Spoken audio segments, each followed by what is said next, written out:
الحمد لله الذي أرسل رسوله بالهدى ودين الحق ليظهره على الدين كله وكفى بالله شهيدا.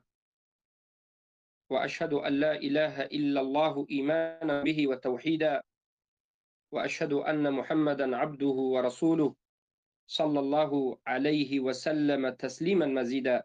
أما بعد، السلام عليكم ورحمة الله وبركاته. برادران و خواهران عزیز اهل توحید، بارك الله فيكم. بإذن الله سبحانه و تعالی این حلقه سوم از شناسایی خوارج و کشف شبهات اونها و رد به این فرقه ضال و مضل است. و در این حلقه باقی مانده احادیث هایی که از رسول اکرم صلی الله علیه و سلم در حق خوارج ها ثابت شد به شما باز بیان میکنیم. ما در حلقه گذشته 5 حدیث را به شما بیان کردیم و به شما بیان کردیم که یگانه فرقه ای که سخنهای رسول اکرم صلی الله علیه و سلم در بالای این فرقه ثابت است و یک سخن رسول الله هم نه، یک چند سخن رسول الله ثابت است، این خوارج است.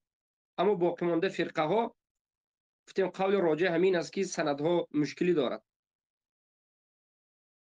درباره خوارج گفتیم که اینها جوانها هستند، بی علم ها هستند، بی خرد و بی عقل و بی تمیز و به عباره تاجیکی احمق میگن. احمق همون بی تمیز ها هستند، از دین بیرون میشوند چگونه که تیر از کمان بیرون میشود. و رسول الله گفتند این خوارج ها شب و روز به کشتن اهل اسلام مشغول هستند، ولیکن به اهل بدعت یا بگیم به اهل اوثان، به مشرکین هیچ کاری ندارند.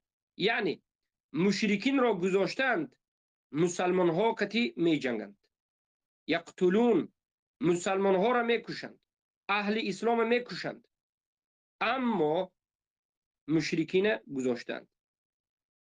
یک مبارزه، اگر بگوید مبارزه خوارج ها همیشه به مسلمان هاست، مبارزه خوارج ها همیشه به اهل سنت است. خیلی که در زمان حضرت علی، معاویه رضی الله عنهم و بعد از آنها خوارج ها همیشه به صحابه ها جنگیدند و بعد از اینها بعضشان را کشتند و بعد از این به مسلمان ها جنگیدند، هرگز به یهود و نصارا و غیره نجنگیدند. امروز هم خوارج این زمان را هم میبینید که به همه نمودش همیشه هجومش، قتلش، کشتارش اهل سنت و الجماعت راست. همیشه به اهل سنت و الجماعت هجوم میکنن، هرگز ضد شرک و مشرکین مبارزه نبرده. اینا شر الخلق و الخلیقه هستند، بدترین خلق، بدترین انسان هایی که هستند همین خوارج ها هستند. گفتن رسول الله بدترین کشته شده ها در زیر آسمان همین خوارج ها هستند.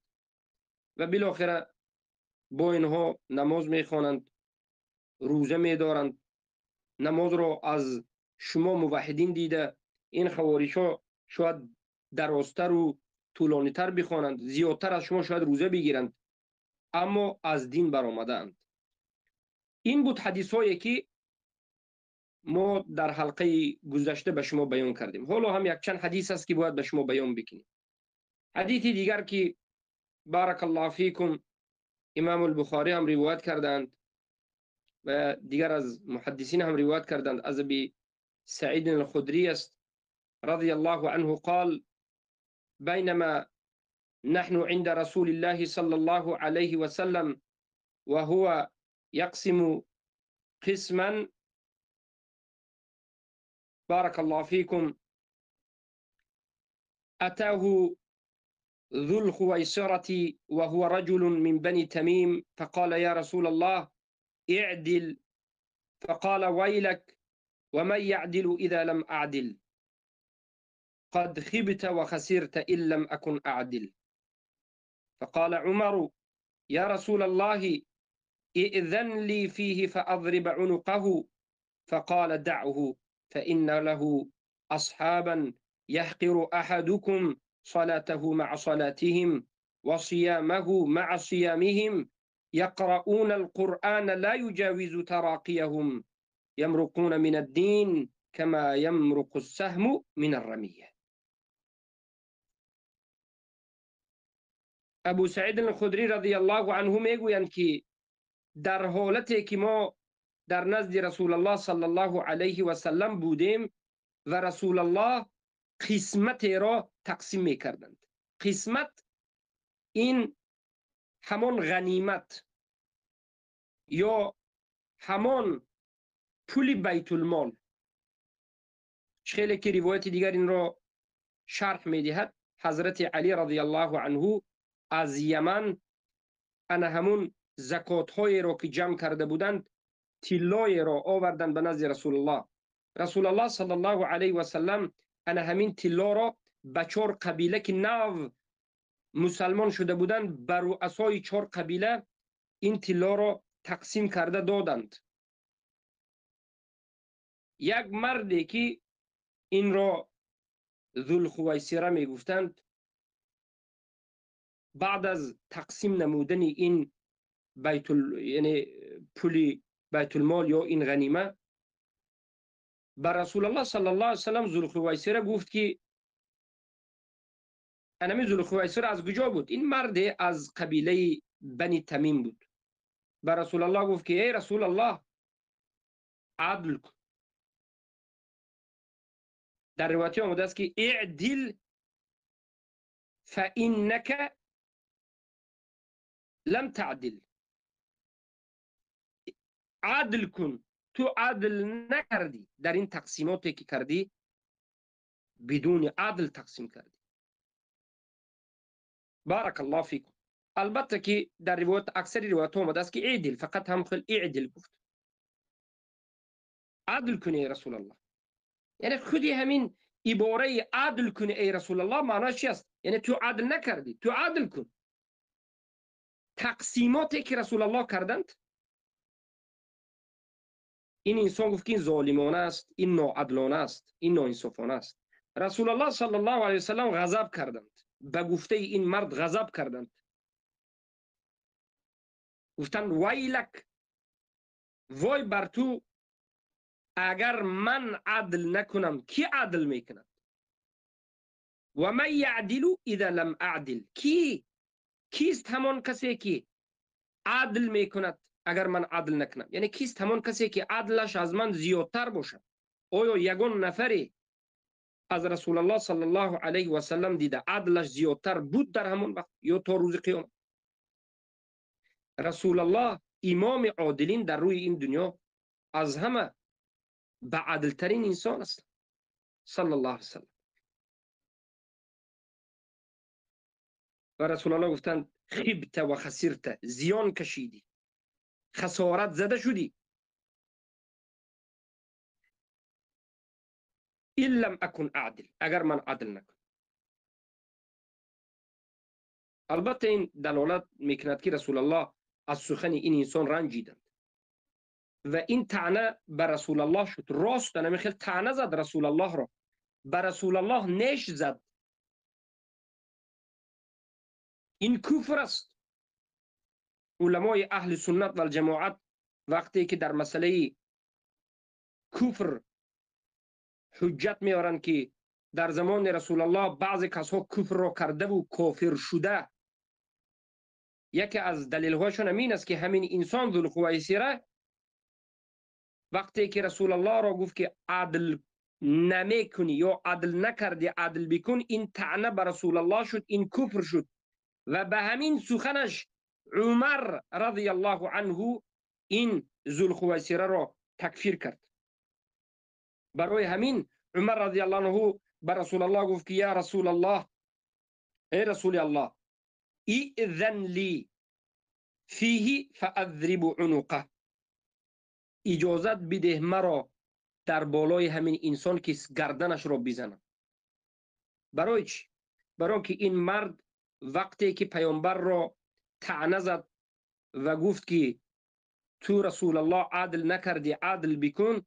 عمر این انسان را تکفیر کردند به خاطر اینکه نفاقش را آشکار کرد. تکفیر کردند و بعد از تکفیر خواستند که حکم ردت را به سرش جاری کنند. اما رسول الله صلی الله علیه و سلم حکم عمر را قبول کردند. حکم نفاقی که عمر رضی الله عنه به بالای ذوالخویسره اولین خوارج حکم را پیامبر انکار نکردند. پیامبر نگفتند که نه این منافق نیست، نگفتند، بلکه سرش را زدن را اجازه ندادند. گفتند که بگذار که از نسل همین در آینده چی انسان‌های می آید که در حالت تفریقه مسلمان ها وقتی که بین همدیگر تفریقه میکنند، این فرقه از نسل همین به وجود می آید. یعنی روایت آشکار واضح میگه از نسل همین. یکچند کلمه ها آمده، لیکن آشکار واضح پیامبر صلی الله علیه و آله در یکی از روایات گفتند از نسل همین، یعنی از فرزندان همین. سبحان الله. برای همین پیامبر این را گفتند بگذار. برای چی پیامبر صلی الله علیه و آله حکم ردت را به سرش جاری نکردند؟ برای آنکه پیامبر صلی الله علیه و سلم او را گویا چی کردند؟ به توبه گذاشتند که توبه کند و تطبیق نکردند یک باره حکم ردت را، زیرا که شرعاً توبه کنانیده می شود. ثانیاً همون وقتی بود که بسیار از دشمنان اسلام میخواستند به رسول الله طعنه زنند که پیامبر گویا مردم را میکشد، حتی دوستهای خودش را میکشد، ایمان آورده ها را میکشد. پیامبر را طعنه میزدند که پیامبر گویا که آدم کش است و بسیار گرد اطراف خودش بوده را حتی میکشد. برای همین پیامبر صلی الله علیه و آله احتیاط میشدند در این مسائل من باب مصلحه. بارک الله فیکم. پس اینها گفتند انمینا خوارج است. پیامبر گفتند که دعه، ای عمر بگذار. گفتند این ذوالخویسره را فان له اصحابا، این آینده یک دوستهای دارد، یک همفکرهای دارد که یکی از شما نمازتون را همراه نماز اینها ناچیز میشمارید. به حضرت عمر گفت یعنی عبادتی که خوارج ها میکند ظاهرا از نماز خواندن و روزه داشتن و قرائت کردن قرآن زیادتر از اهل حق است، اما با وجود همین از دین برآمدند. این دلالت میکند که کسی که عقیده صحیح ندارد، او نماز زیاد خواند هم، روزه را زیاد دارد هم، شب و روز قرآن قرائت کند هم، گمراه است. سبحان الله، او گمراه است. ببینید خوارج اولین یکی از بدترین خصلتش سفه است. ما خیلی گفتیم احمق، بی‌تمیز است. بی‌تمیزی خوارج ها حتی در بالای رسول الله صلی الله علیه و سلم اینها سفهی را یعنی همون بی‌تمیزی را، بی‌ادبی را، انا همون احمقی را استفاده بردند. به رسول الله صلی الله علیه و سلم بی‌ادبی کردند. وقتی که رسول الله صلی الله علیه و سلم به 4 نفر، اقرع ابن حابس الحندلیل مجاشعی و دومش عیینة ابن بدر الفزاری و سومش زید الطائی، چهارمینش علقمة ابن علاثة العامری، رؤسای اقوام بودند که نو اسلام آورده بودند. به همونها پول را یعنی بگیم طلا را تقسیم کردند، طلای حضرت علی از یمن آورده را. این انسان طاقت کردن نتوانست و به رسول الله زبان درازی کرد. این دلالت میکند که خوارج ها وقتی که تغییرات را در امت میبینند، یگان اجتهادی امیر را میبینند، یگان اجتهادی خلیفه را میبینند، یا یگان سخنهای علما را میبینند که به فایده خوارج نیست، به فایده نفسی اونها، اعتقادی اونها نیست، یک باره طعنه میزنند. یعنی خوارج کی به طعنه زدن شروع میکند؟ همان وقتی که سخن شما موافق سخن او نبود یا به فایده او نبود، یا که شما یک کار کردید که به او فایده نرسید، به دیگرها فایده رسید، به او فایده نرسید. خوارج ها در انا همچنین حالت ها خروج میکنند. برای چی؟ برای اینکه خوارج ها اگرچه نمازشان طولانی است، اگرچه روزداریشان زیادتر است، اگرچه قرآن میخوانند، ولی اینها که اعتقادشان درست نیست، نفاق که دارند، دنیا پرستند. دنیا به خاطر انمین چیزهای ناچیز خروج میکنند. و امروز هم باور بکید ما در خوارج الجدود، این جوانهایی که حدثاء الاسنان هستند، نو دندان برآورده ایستادند، این کودکایی که نو خوارج الجدود کودکای جدید هستند، ما در اینها عیناً همون صفت ذوالخویسره که بر رسول الله طعنه زد میبینیم. امروز جوانهایی هستند که اگر موافق گفته اونها صحبت نکردی، به فایده اونها صحبت نکردی، به مصلحه اونها کار نکردی، یک باره تو را تکفیر، تفریقه امت و خون مال را حلال کردن و این تفریقه حتی به تکفیر سلف رفته میرسد. وقتی میبینی نه در اساس قرآن نه در اساس سنت این تفریقه را، این زنازنی را، این تفریقه در بین موحدین را نه در اساس قرآن نه در اساس سنت نه در اساس قول سلف و مذهب سلف و فهم سلف، نه، بلکه به خاطر منفعت شخصی یک نفر، یک خوارج، به خاطر منفعت خوارج همین منفعت های نفسی شده خروج میکنه. پول به من ندادی، چرا به دیگرها منصب دادی، به من منصب ندادی، چرا دیگرها پولشون اویلیکشون زیادتر است به من نیست، چرا دیگرها حرمت میشدن من نمیشدم، میگویند و عقیده خوارجی را انجام میدن. عیناً اجداد اینها ذوالخویسره به خاطر دنیا همین طعنه را به رسول الله زد. ببینید چرا به آنها 4 نفری که نو مسلمان شدند طلا را دادی، به ما ندادی، تو عدل نکردی، ای رسول الله عادل نیستی. اینها صبر ندارد. خوارج ها سفه احمق بیتمیز است، از سبب جاهل بودن، احمق بودن و اساس مشکلی داشتنشان در صدق، در شرط لا اله الا الله، در همین صدق خوارج ها مشکلی دارد. در صدق صادق نبودن، در مسائل کوچک دنیوی خروج میکنند. حتی به پیامبر خروج کرد. بعد از این خروج کردن به حضرت علی، حتی حضرت علی را به قتل رسانیدن و گفتند که تقربا الی الله. خیلی خطرناک است، احتیاط باشید. برای همین این دلالت میکند که برادران و خواهران عزیز، پیش از این که تو ضدیت به یک جماعت مسلمان ها میکنی، پیش از این که به یک امیر خلیفه ضدیت میکنی، پیش از این که به یک طالب علم علمای یا به جماعت موحدین خروج میکنی، ضد مسلمان ها، ضد جماعت مسلمان ها میستی، آنها را تکفیر میکنی، تو یک مراتبه به خودت سوال بکنی که به خاطر چی این عمل را کرده شده، چی سبب شد؟ به خاطر دفاع نفست؟ پس خوارج هستی. به خاطر اینکه موحدین به تو سخت گپ زدند، به خاطر اینکه موحدین تو را نصیحت کردند، به خاطر اینکه به تو منصب مثلا تقسیم نشد، اگر منصب داد یا پول نشد، انا همچنین اگر به همین خاطرها ضد، اگر امیر باشد امیر خیزی، خلیفه باشد خلیفه خیزی، ضد طالب علم علمای جماعت موحدین خیزی، در حقیقت عیناً انا همین صفتی جد خوارج ها ذوالخویسره را انجام داد. مرا احترام نکردن بگویی و به نظر خودت برای تمام موحدین را شما ناعادلت، شما کافرت، به یگان اساس. انمین از صفت خوارجو.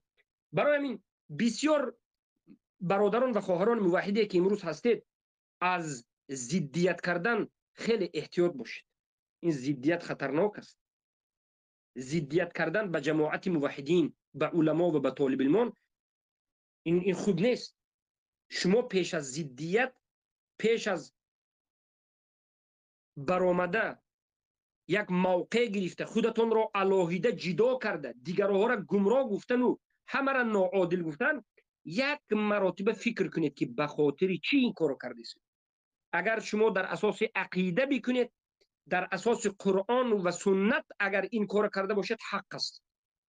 یک جماعت گمراه شد، شما یک نفر برآمدید در اساس قرآن و سنت گمراهی بیان کردید، حق است. حق با شما است. تنها باشید هم در ملت ابراهیم شما است. اما وقتی که شما یگان حجت ندارید برای باطل بودن اعتقاد یگان نفری، هیچ چیزی نیست، فقط به خاطر ناعادل گفتن و به خاطر شکم و نفس و دنیای و ناعدل و این و آن گفته برآمدن و بعد از این به تکفیر و کشاکشی برده رسانیدن و کفر کافتن، اره البته صفت های خوارجی است و از همون ذوالخویسر است که پیامبر به نمی خیل برآمد. سبحان الله. پیامبر حتی به این مرد گفتن که من یطیع الله اذا عصیتو، اگر من الله به حکمش به اطاعت نکنم، من سرکشی کنم، به الله کی اطاعت میکند؟ سبحان الله. پیامبر صلی الله علیه و آله به این انسان تعجب کردند، به این سخن، به جرأت کرده به این سخن را گفتنش، جرأت کرده به رسول الله، ای رسول الله عدل نکردی، عدل کن گفتنش، رسول الله تعجب کردند و انکار کردند. یعنی این دلالت میکند که خوارج‌ها یک قومی هستند که به اساس جرأت دارند. جرأتی که خوارج‌ها دارند، شما نگوید که اینها غیور در دین هستند و جرأتی خیلی قوی دارند و دیگر مسلمان ها ندارند. نه، این جرأت نیست، این یک گمراهی و ضلالت است که شیطان خوارج‌ها را به همین واسطه گویا جرأت گمراه کرده، جرأت باطل را به اونها زینت داده. برادرم، هر یک چیز حدود دارد، همین جرأت هم حدود دارد. وقتی که ذوالخویسر خست و به رسول الله جرأت کرد، دیگر صحابگان از ابوبکر و عمر و عثمان و دیگر کبار صحابه حتی شرم میکردند که به رسول الله یک سوال بدهند، شرم میکرد، سوالی بودهشان دادن به شرم میکرد، به رسول الله صدای بلند کردن به شرم میداشتند، نگاه کردن به شرم میداشتند، رسول الله احترام میکردند. اما این آدم گفت اومده که تو عادل نیستی، پیامبر طعنه زد به رسول الله. این جرأت کفرانه است، جرأت احمقانه است، جرأتی که از حدود این برآمدن است. من جرأت دارم گفته آدم طعنه به قرآن نمیزند، من جرأت دارم گفته طعنه به رسول الله نمیزند، من جرأت دارم گفته ضد مسلمین و مؤمنین نمیخیزد. این جرأت نیست، این کفر است، این ضلالت است. برای همین بسیاری برادران ما تا به حال بین جرأت غیرت و جرأت شرعی و بین جرأت و غیرت غیر شرعی را فرقش به نمیرم. جرأتی که از حد میگذرید، دهن به آمادگیش گفتن میگیرید، به ملال به مانند نمین خوارج، این یک از صفتهای خوارج است.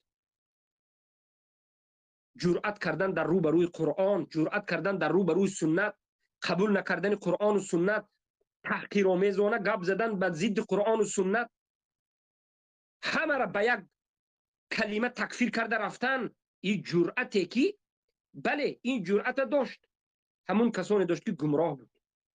اولین این جرأت کرده ها در عهد پیامبر صلی الله علیه و آله ذوالخویسر بود. برای همین تو جرأت داشته باشم، پیش از این که جرأتت انجام بدهی در یک مسائلی که کمی شبهناک است، اول یک مرتبه فکر کن.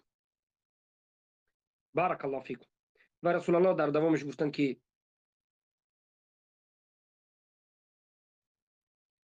نماز اینها از نماز شما بهتر است، روزه اینها از روزه شما بهتر است، قرآن از شما زیاد میخوانند، لیکن قرآن از انا همین استخوان گلویی که ما داریم، هر مرد در بین انمین گلویش حنجره یک استخوان دارد، ولی زن ندارد، لیکن مرد دارد.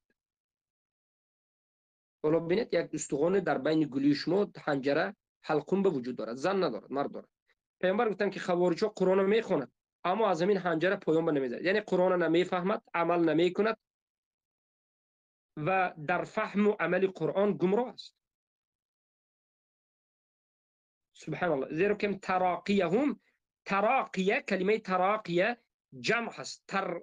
علما میگن تر ترقوتین، همون استخوانی که در بین انمین گلو هست، حنجره. پیامبر در صحیحین ثابت شده است که گفتند که این من ضئی ای من نسل هذا او عقب هذا قوما، از نسل همین، از عقب همین یا قوم می آید که یقرؤون القرآن لا یجاوز حنجرهم، قرآن میخوانند اما از همین حنجره گلویشون پایان به نمیرد، نمیفهمند، عمل نمیکنند، ضد قرآن به عمل میکنند.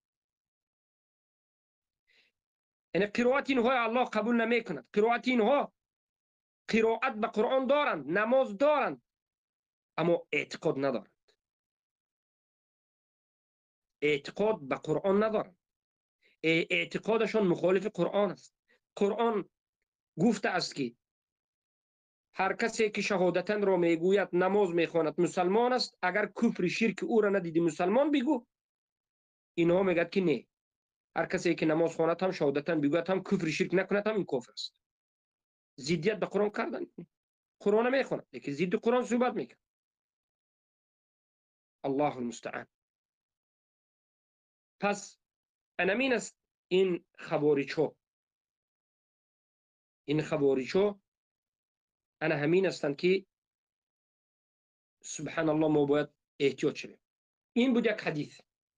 حدیث نوبتی، ابو سعید الخدری میگه که فاشهد انی سمعت هذا الحديث من رسول الله صلى الله عليه وسلم واشهد ان علي بن ابي طالب قاتلهم وأنا معه فأمر بذلك الرجل فالتمس فأتى به حتى نظرت إليه على نعت النبي الذي نعت عليه. متفق عليه. این پیامبر در دوام حدیث چی میگن؟ میگن که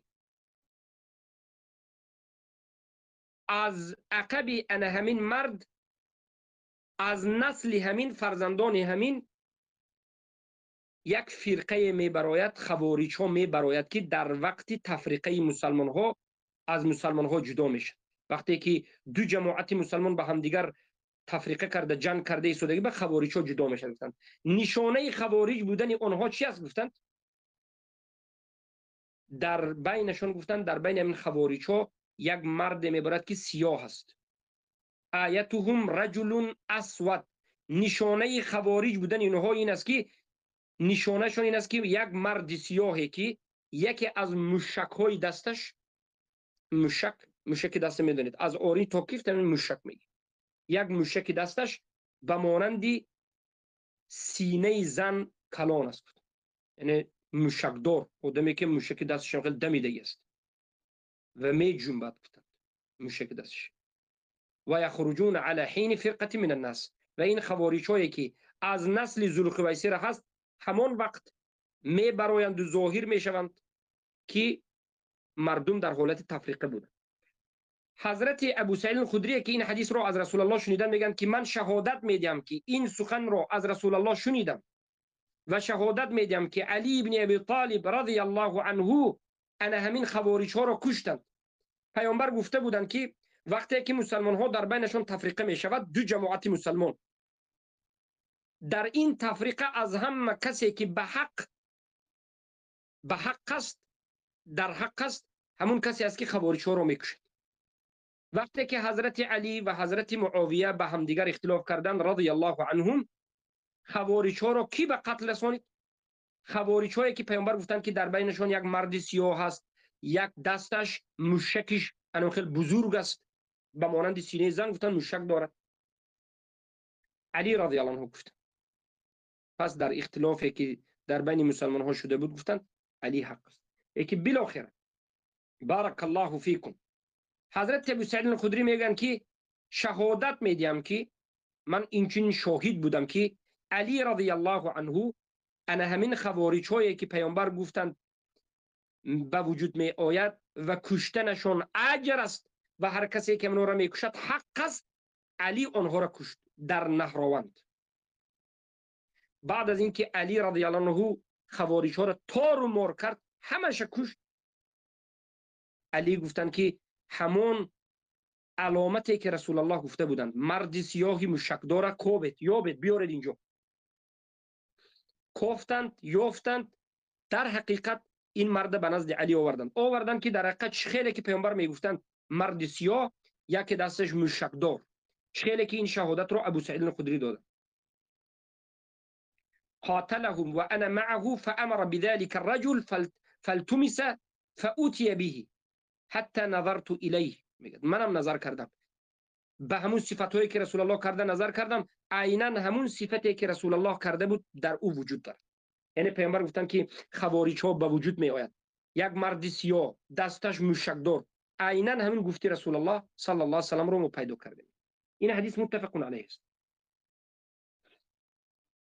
این هم یکی از حدیثایی که بارک الله فیکم در حق خوارج است. حدیث بعدی: وقال النبي صلى الله عليه وسلم تمرق مارقة عند فرقة من المسلمين يقتلها أولى الطائفتين بالحق. این من حدیث خیلی که معناش رو ما به شما گفته صحیح است، بعضی اسانیدش صحیح است. پیامبر میگن که تمرق مارقة عند فرقة من المسلمين، وقتی که مسلمان ها به همدیگر تفریقه میکنند و جدا میشوند و بین همدیگر جنگ میکنند، در همون وقت گفتند انا همین خوارج های مارقه از دین بیرون میشود و از جماعت مسلمین بیرون میشود. این دو طایفه مسلمان هایی که به همدیگر اختلاف داشت، از این دو طایفه همان طایفه حق است که خوارج ها را بکشد. وقتی که حضرت علی و معاویه جنگ کردند، خوارج ها برآمد و خوارج ها را حضرت علی به قتل رساندند، بجز اندکی. در روایت 4 کس، در روایت 7 کس از خوارج ها باقی ماند و باز از همون 7 جهلای خوارج بارک الله فیکم خوارج ها منتشر شد. حدیث دیگر از انس بن مالک خادم رسول الله صلی الله علیه و سلم روایت است که گفت كان في عهد رسول الله صلی الله علیه و سلم رجل يعجبنا تعبده واجتهاده فذكرناه لرسول الله صلى الله عليه وسلم باسمه فلم يعرفه ووصفناه بصفته فلم يعرفه فبينما نحن نذكره إذ تلع الرجل قلنا ها هو ذا قال إنكم لتخبرونني عن رجل إن كان على وجهه سعفة من الشيطان فأقبل حتى وقف عليهم ولم يسلم فقال له رسول الله صلى الله عليه وسلم أنشدتك بالله هل قلت حين وقفت على المجلس ما في القوم أحد أفضل مني أو خير مني. حدیث طولانی است ولی حدیث ضعیف است، برای همین شرط نیست که در این باب زیاد صحبت کنیم. شواهد دارد لیکن حدیث بالاخره علمای سلف قسم اینا روایت کرده و حجت گرفتند و قسم ضعیف گفتند. ابو یعلا، بزار، ابو نعیم در حلیه و بیهقی در سنن ذکر میکنند که یک مردی بود در زمان رسول الله صلی الله علیه و سلم که بسیار نماز میخواند، بسیار اجتهاد داشت در عبادت. بر رسول الله صلی الله علیه و سلم این مرد را صحابگان گفتند، رسول الله نشناختند، وصفش رو کردند نشناختند. همین وقت بود که خودی مرد آمد به مجلس در آمد. رسول الله گفتند که در روی این یک نشانه از علامت های شیطان است. مرد آمد به مجلس در آمد، سلام نداد به پیامبر و به هیچ کسی سلام نداد. پیامبر گفتند من تو را به الله قسم میدهم تو همین مجلس به آمدی و نشستی، آیا فکر نکردی تو در همین وقتی در آمده به مجلس نشستن فکر کردی که از همه بهترین تو هستی و از تو هیچ کس بهتری نیست؟ آیا همین فکر کردی یا نکردی؟ او مردم گفت که بله من خودم خیلی فکر کردم. این است یکی از دلالت های بدی خوارج. این روز خوارج جدود و خوارج قدیم یک چند چیزهایی که بین خوارج قدیم است و بین خوارج جدید است همین است. یعنی سفه به خاطر دنیا خروج میکند، به خاطر پول مال منصب، به خاطر آبروی خودش یعنی آبرو نمیگه، به خاطر کینه های درونی خودش خروج میکند و مردم به فساد میریزد. یک. ثانیا، اتفاقی که بین خوارج قدیم و جدید است، صفتهایش گفتیم اولیش به خاطر دنیا شده، در بین مؤمنین تفریقه کرده، فتنه کرده، به خاطر نفسش شده، کبر و غرور و احمقی میکنه. دویم صفت خوارج هایی که قدیم و جدید هست، خودش را بهترین حساب میکند، در همین قوم غیر از او دیگر هیچ کسی نیست. اولین خوارج ها در زمان رسول الله صلی الله علیه و سلم، حتی مجلسی که رسول الله نشستند آمده نشسته خودش بهتر و افضلتر از این مجلس بوده میگرفت.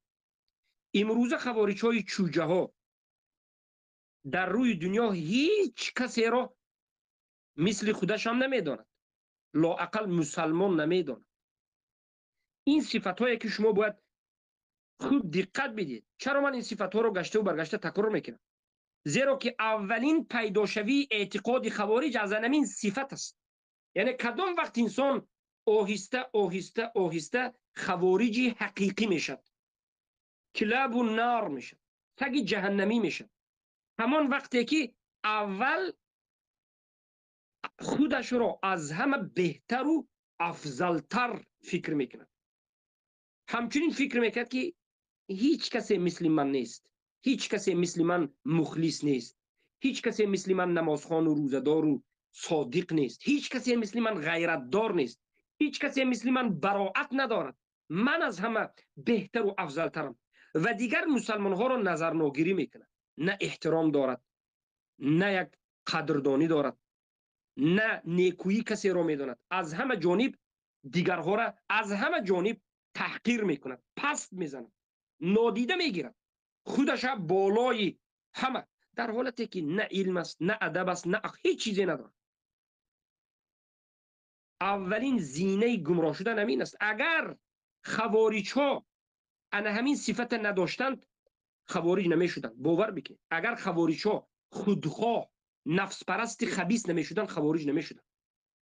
یک خوارج به ما بیارید که امروز متکبر نباشد، یعنی هیچ کس نظرش نمیگیرد، همه این علما را گفته میروی کافر کافر، کی است، این است، آن است. حتی به امام البخاری رفته میرسی میگه کی است این، میگه یک آدم این بود آن بود، طعنه را شروع میکند به تکفیر، در حالتی که خودش از اسلام اصلا خبر ندارد.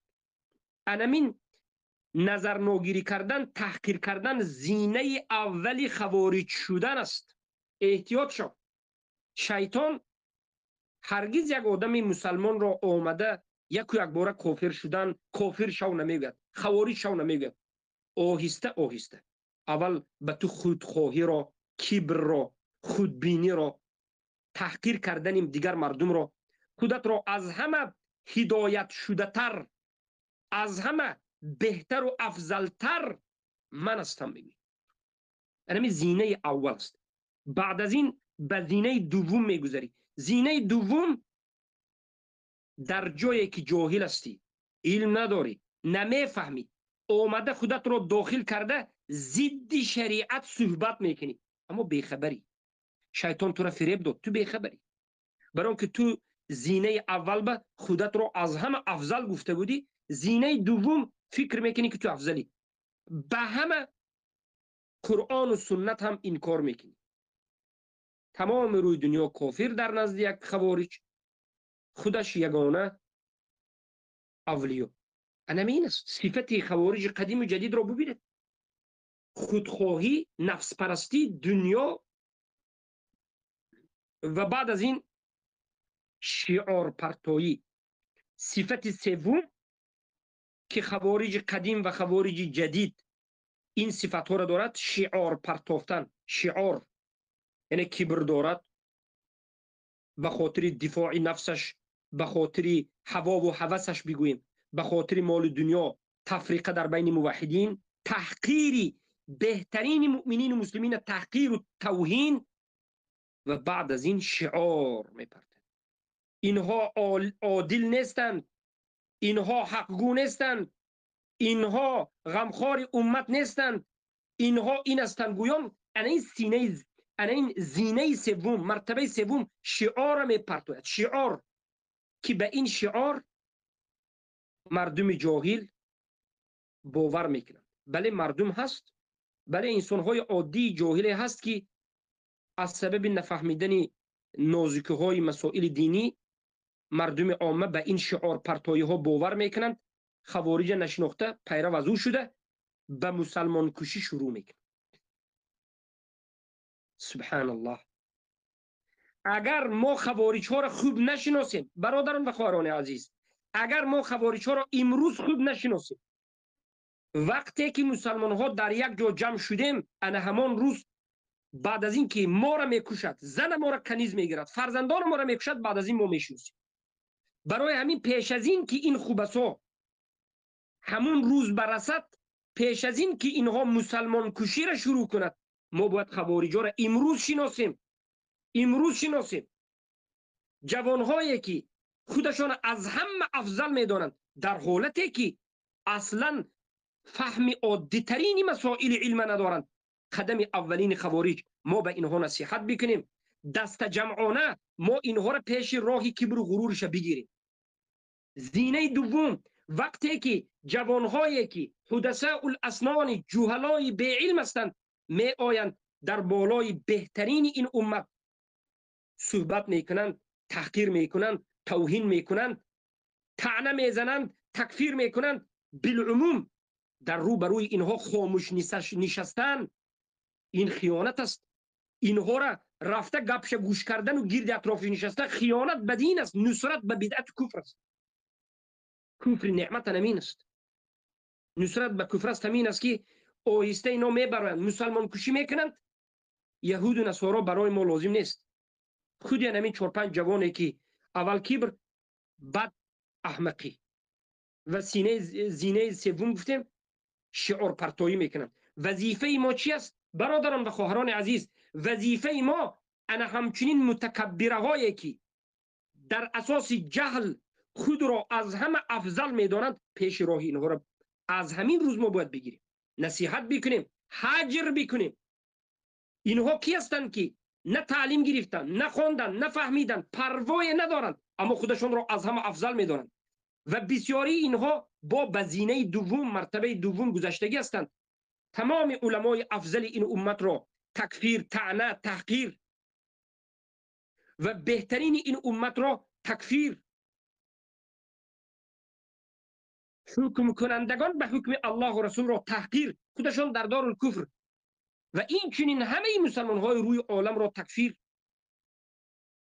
و باز اینها شعار دارند، شعارهای ای شما ناعدل هستید، ای شما غمخور امت نیستید، شما خیانتکار هستید. به خود شعار دارند که انا همچنین انسان ها را ما باید هم از زنها و هم از مردها پیش راهش بگیریم. اگر ما پیش راه اینها را ما نگیریم، باور بکنید ضرر اینها فقط آخر اینها چی است؟ کشتن مسلمان است، ریزانیدن خون مسلمان است. حضرت علی رضی الله عنه چقدر به اینها مهربانی کردند، اجازه دادند که در مسجد مسلمان ها نماز خواند. گفتند اگر همراه ما به معرکه های جهادی روی به شما ما انا همون غنیمت رو میدیم. لیکن حضرت علی رو در درون نماز به قتل رسانید. از این حدیث ها ما همین فایده رو بگیریم، سیاست شرعی رو به بالای اینها تطبیق کنیم. سیاست شرعی همین است که همچنین انسان ها رو ما باید حجر کنیم، یعنی ترک کنیم. همچنین انسان ها را اجازه ندهیم که در بین موحدین سر بلند کند. انسان های خودخواه، انسان های تحقیر کننده دیگران، انسان هایی که برادر و خواهر خودش نظرش نمیگیرد، خاکسار در بین موحدین نیست.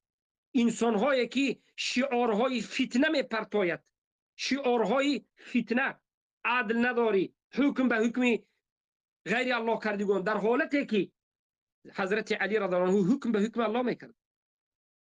امروز هم اگر یک حکومت شود که به حکم الله رسول حکم کند، خوارج ها برآمده شعار میپرتند حکومت اینا به حکم غیر الله است. تعجب نکنید. برای همین اینها را باید شما حجر کنید، پیش راه اینها را بگیرید، اجازه ندهید که اینها به دین الله بازی کنند. اما اگر همراه اینها یک جا شدید، پیش راه اینها را نگرفتید، عاقبت گمراهی، مسلمان کشی، خونریزانی، تکفیر تمام امت است. پیش راه اینها را باید گرفته شود. گرفتن اولین حالا خوارج نشده است.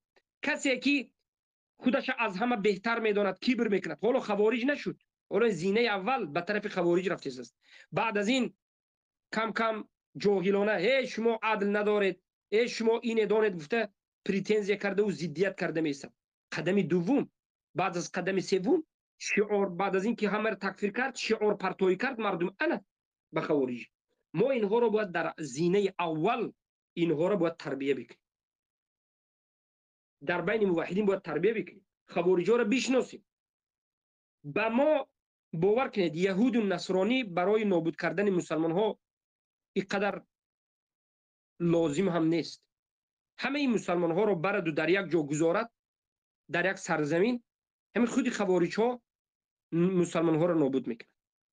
خوارج ها رو اگر ما نشناسیم، پیش راه اینها رو نگیریم، همین ها مسلمان ها رو نابود میکنند. همین ها بس است. برای همین است که خوارج امروز در زیر حکومت رافضه می ایستد، کارش ادامه میدهد، پیش میبرد. برای چی؟ برای اینکه بر رافضه این خوب است، این به منفعت رافضه است، به منفعت یهود است، به منفعت نصرانی است، این تفریقه امت است. برای اینکه آیا خوارج غیر از زدن اهل سنت، غیر از تکفیر کردن علمای این امت، تکفیر کردن سلف صالح این امت، یگان کار دیگر کرد خوارج؟ مرامت خوارج های جدید نظر بکنید. غیر از تکفیر امت، غیر از تکفیر سلف صالح، حتی تکفیر به صحابگان و طعنه به قرآن و سنت، یگان دعوتی ندارد. نه به رافضه، نه به ضد قبور، هیچ، نه به حزبی. اگرچه سخن کمی طولانی شد، لیکن به این مسائل باید اهمیت داده شد. با همین حلقه امروزه را به پایان میرسونیم. البته یک حدیث دیگری که آخرین حدیث است میگویم و بعد از این مسئله را به پایان میرسونیم و در حلقه آینده زمانی که خوارج ها اولین مراتبه همچون یک جماعت خروج کردند، نشأت خوارج و همچون یک جماعت برآمدن اینها را یعنی به شما بیان میکنیم. پس از عبدالله ابن ابي اوفى روایت است که گفت سمعت رسول الله صلی الله علیه و سلم یقول الخوارج هم کلاب النار. خوارج ها آنها سگان جهنم هستند. این روایت را احمد ابن حنبل در مسندشان روایت میکنند و غیر از احمد ابن حنبل هم روایت کرده، لیکن در سند این منقطع است. در سندش اینچنین نکاره وجود دارد، نکاره یعنی بعض مجهول الحال وجود دارد و سندش منقطع است و روایت موقوف است، مرفوع نیست، به رسول الله نمیرسد. اگرچه علما این حدیث را بارک الله فیکم به دیگر شاهدها قبول کردن، حقیقت همین است که این نکاره دارد، سندش منقطع است و موقوف است و به شواهد بله ذکر کرده می شود. و این هم یکی از عقابها به خوارج است که اینها سگان جهنم هستند. برایشان سبحان الله چقدر رسول الله صلی الله علیه و آله صحبت‌های سخت کردند.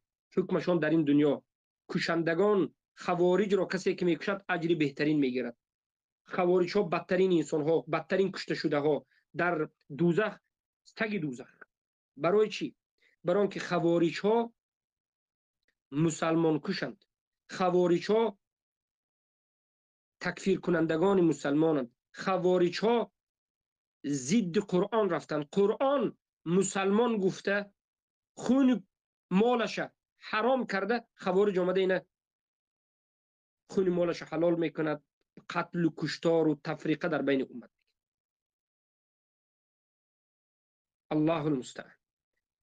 با همین امروزه حلقه رو به پایان میرسونیم و در حلقه آینده به شما از موضوع شروع میکنیم. با همین حدیث هایی که در حق خوارج ها بود فکر میکنم به پایان رسید. اگر بعضی حدیث هایی که هست آخری خوارج ها به دجال میپیوندد، فکر میکنم در حلقه آینده این خوارج هم میگیم که خوارج ها تا روز آمدن دجال هست میشود و آخرین خوارج به دجال پیوست میشود و این حدیث رو در حلقه آینده میگیم. سبحانك اللهم وبحمدك اشهد ان لا اله الا انت استغفرك واتوب اليك.